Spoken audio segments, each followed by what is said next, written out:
I'll probably get people saying, "That's so unhealthy for you," or "This is so bad for you," or "I can't believe you put that in your body," or whatever the whiners want to say. But my go to food or drink for weight loss at number 8 is.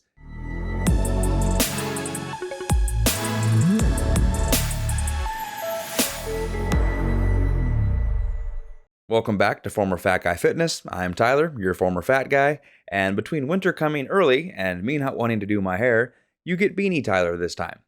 Anyway, last week we went over the top foods that I say avoid when you're trying to lose weight, mainly due to their caloric density. But this time, I'm going to go over my go-to foods when I was trying to lose weight, the foods that I'm still eating, or the ones you should probably go after if you're just trying to be healthier in general. I'll start with some basic fundamentals, I'll go over my protein sources, some things to stave off the appetite, and my favorite, the sweet treats that I enjoy as a former fat guy. So stick around to the end of the video for those.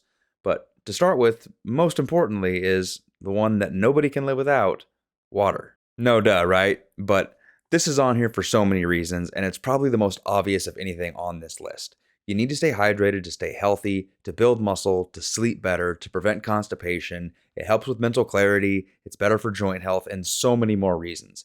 But the most important reason for us former fat guys is when you put a lot of liquid volume in your stomach, it helps give you the feeling of being full by giving you that stretch in your gut. Not to mention, if you've got a bunch of liquid in your stomach, you have less room for foods, so you're less likely to overeat. That right there is the singular most important reason why I say drink a ton of water as a former fat guy. Like I said, there's a ton of reasons to drink water, but the best one is it helps you feel full, and that's probably our biggest struggle as former fat guys. For number 2, I'm just going to use a broad stroke and say your favorite vegetable. Most people hate vegetables. Most people, however, can find 1 or 2 vegetables that they'll enjoy. So whatever it is, find that vegetable. Much like I said in my diet breakdown video, fiber is one of the most important things you can eat. Helps keep you full, helps keep you regular, helps you from overeating, which is the most important thing for us former fat guys. And you can find that in abundance in vegetables. So whether it's salad, onions, tomatoes, mushrooms, peppers, or my personal favorite, cauliflower, broccoli, and carrots, eat as much of it as you can. Personally, I'll eat probably a pound of carrots a day, and that's only 170 calories, and it's 11 of the 35 grams of fiber that I try to get. So whatever it is, find your favorite vegetable, eat as much of it as you can. For number 3, I'll be a little bit more specific than favorite vegetable, and I'll go with my favorite fruit of berries. Strawberries, blueberries, raspberries, these are my go-to sweet foods. I mean, hell, they're nature's dessert. While I do make a lot of dessert recipes like the protein chocolate cake that I just put out, if you compare berries to a protein chocolate cake, berries are a lot more filling and they have a lot more fiber. I mean, 200 calories of berries has a lot more volume of food compared to the protein chocolate cake or hell, even a good top sirloin steak. The only issue with berries, though, is their lack of protein. But you can fix that easily with the next item on this list, which is Greek yogurt. My all-time favorite snack and meal since I've started my health journey is a giant bowl of Greek yogurt filled with berries, covered in stevia, and mixed together. Not only is it packed full of fiber and flavor because of the berries, it's also extremely high in protein thanks to the Greek yogurt. And Greek yogurt doesn't just have to be eaten on its own. It is seriously a main ingredient in almost all of my recipes.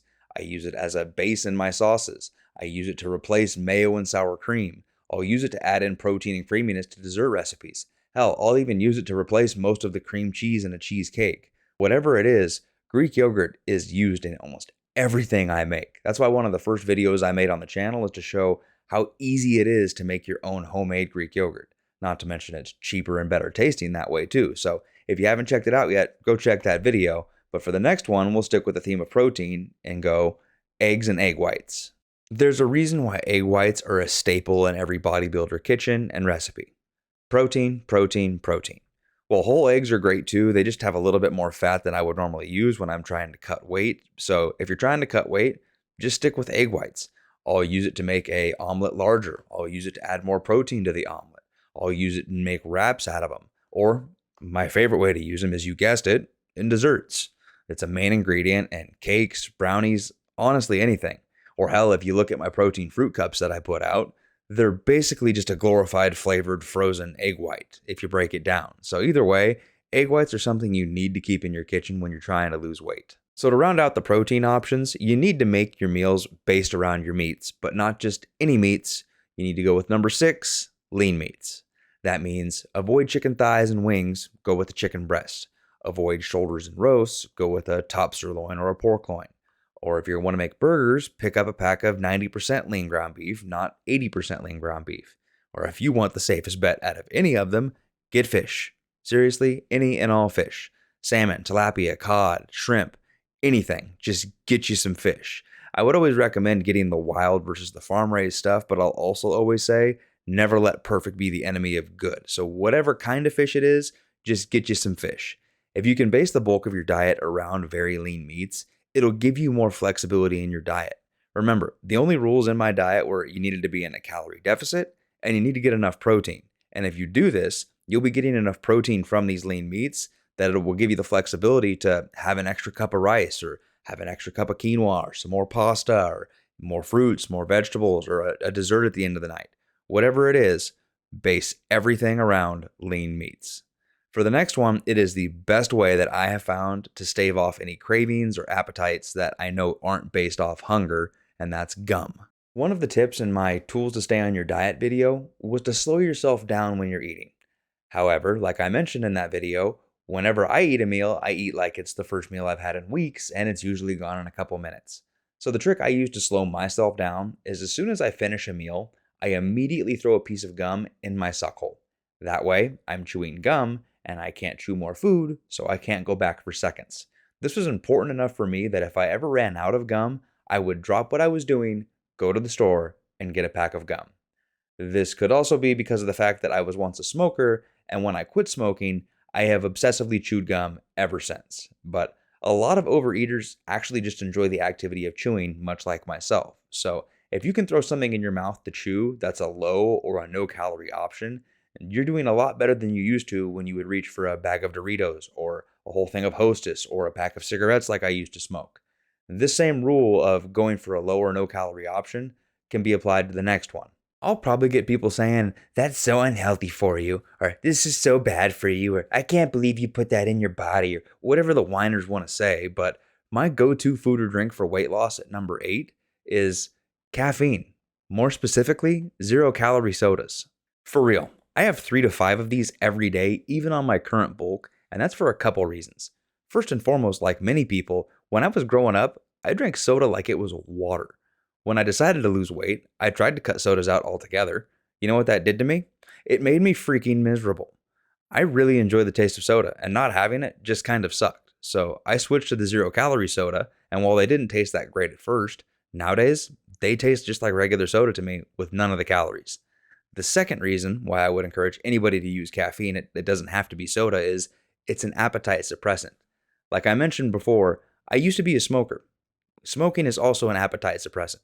So when I quit smoking, my already large appetite damn near doubled, and I needed something to keep it at bay. 0-calorie sodas and caffeine is that for me. But when I want to feed that very large appetite, my favorite way to do so is dessert. And my first dessert that I use for weight loss is sugar-free pudding. My favorite part of using sugar-free pudding is the variation you can do with it. Seriously, if you're at the end of the day and you already hit your protein goals and you got a couple hundred calories left to spare, you can take some pudding, mix it with some fruit and some almond milk. You've got a low-calorie treat right there. My personal favorite is the sugar-free chocolate pudding with some blueberries. Mix that together. It's a sweet, fruity treat at the end of the night, packed with fiber, and it's freaking delicious.